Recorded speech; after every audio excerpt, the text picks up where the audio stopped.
Al via oggi con la doppia sessione di prove la Cividale Castelmonte, protagonista assoluto il favorito della vigilia Federico Liber, che ha ottenuto il miglior tempo. Domani la gara entra nel vivo.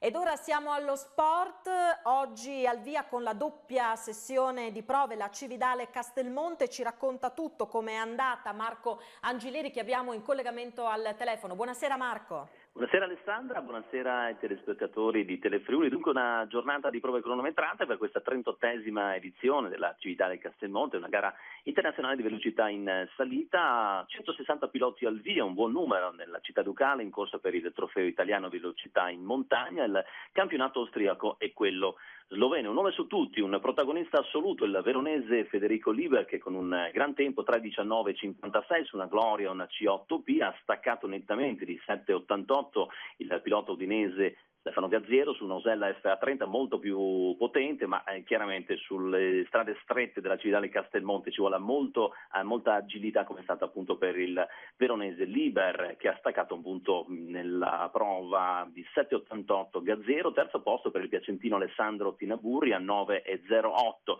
Da segnalare la prova degli austriaci: Andreas Gabat con una Ford Escort Cosworth da 600 cavalli al settimo posto, nono Andreas Marco, ormai da sempre protagonista sulle strade cividalesi. Un incidente con grossi danni alla vettura, una Mitsubishi Lancer, ma sfortunatamente senza conseguenze per il pilota, il campione italiano della specialità tra le auto derivate da serie, il campano Antonino Migliuolo. Segnaliamo tra le storiche protagonista assoluto il toscano Uberto Bonucci con una Osella P990, ma c'è un cividalese, Rino Muradore, subito dietro con una Ford Escort RS, terzo un austriaco Harald Möser.